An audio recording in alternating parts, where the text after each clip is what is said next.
What if the future was already lost? What if humanity and mutants were on the brink of extinction?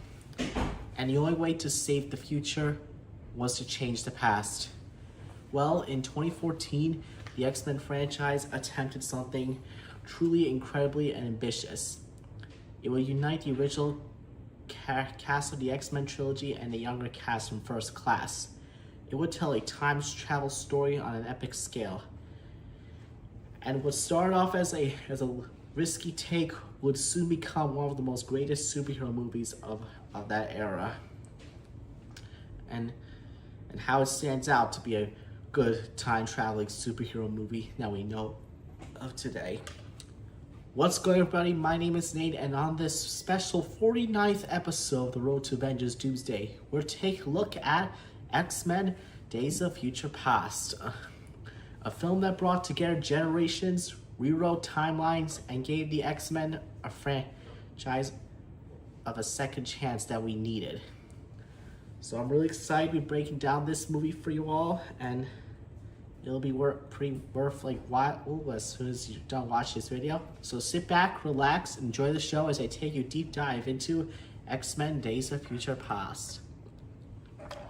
So following the massive success of X-Men First Class in 2011, the franchise had momentum again, but there's just been a huge problem. The X-Men timeline became so messy. Years of sequels, prequels, and continuity issues have left fans utterly confused. Marvel's mutants need something pretty big, and an answer would connect everything.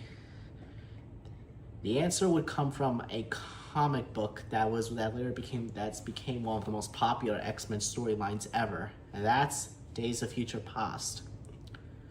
So if you don't know, Days of Future Past is like a comic where like the X-Men are nearly extinct by mutants. Kitty Pryde is sent back in the past to try and prevent like the outcome of this, and it's a pretty great comic storyline. Highly recommend you read it.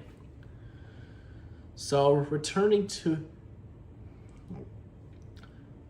the person in charge directing this movie is none other than Bryan Singer, the guy who directed the first two X-Men movies. Regardless of what people said about the later entries, Singer understood how to balance large ensemble casts. And Days of Future Past may be his strongest X-Men movie yet. This film combines science fiction, time travel, action, political themes, and character drama into one surprisingly emotional story. So once again, Hugh Jackman returns as Wolverine, and honestly, there's no better choice to lead this story, because Wolverine exists in both eras of the franchise. He's the bridge between generations. When the future becomes a nightmare ruled by Sentinels, Wolverine is sent back in time in 1973 to stop history from taking a disastrous turn. And Jackson brings the balance of toughness, humor, and heart. At this point, he completely owned the whole role already. If First Class introduced audiences to the younger versions of Professor X and Magneto, Days of Future Past has elevated up to a higher level than before. Starting off with James McAvoy as Professor X, this gave him one of his strongest performances as that character. This version of Charles is broken, lost, and helpless, and he's really struggling to find a reason to believe again. Meanwhile, Michael Fassbender continues to be phenomenal as Eric Lenscher, aka Magneto. Every scene with him in it is magnetic, no pun intended. His Magneto remains one of the greatest comic book villains ever brought to life, and I do appreciate the performance he does as that character. One of the biggest reasons fans were excited to see the return of the original cast for the first time since 2006.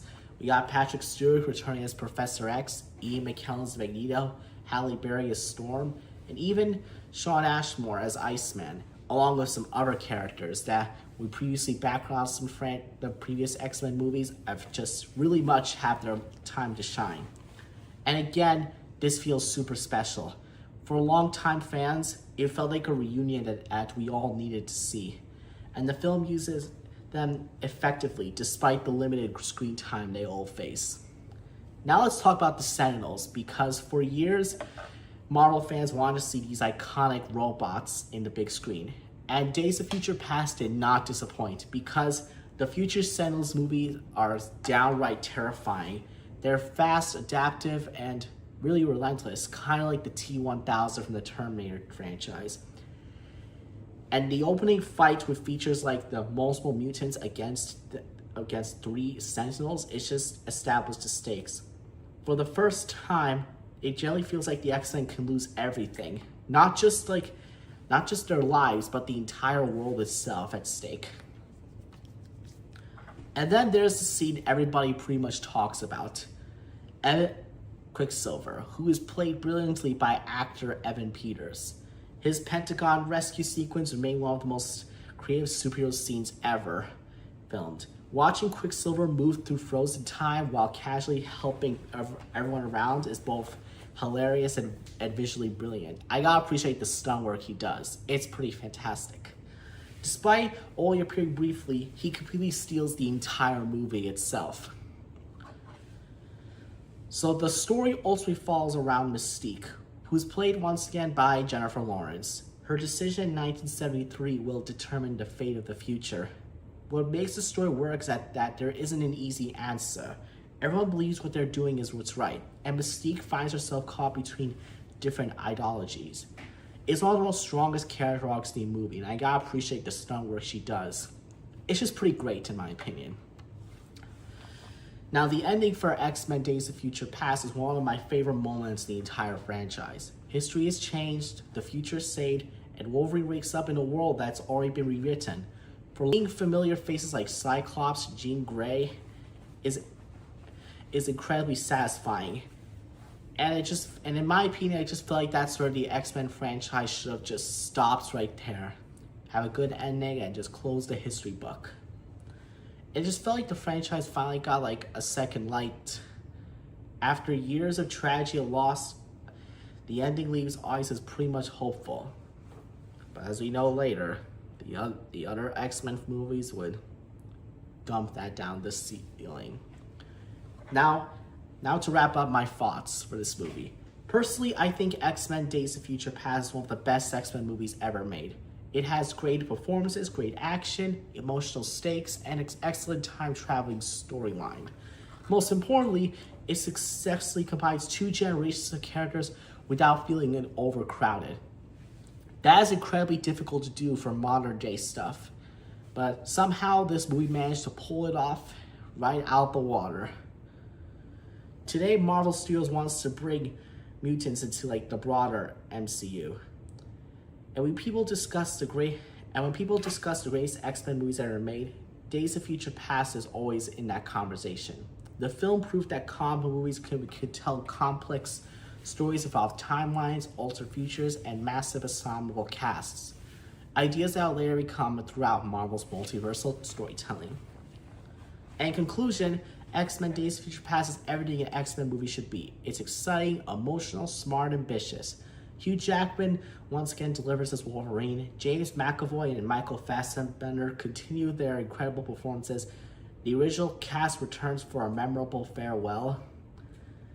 And this film successfully resets the franchise for a new generation of fans. For me, this is not just one of the best X-Men movies. It is one of the best superhero movies of the 2010s.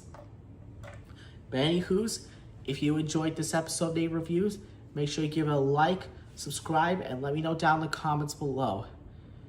Do you think X-Men Days of Future Past is a great movie, or do you think Logan still holds that title? But anywho's, thanks for watching. Remember, my videos are just my thoughts on stuff I'm saying, especially for movies and TV shows. But yeah, that's all I gotta say. Have a wonderful day, and I'll see you in the next episode. Ciao.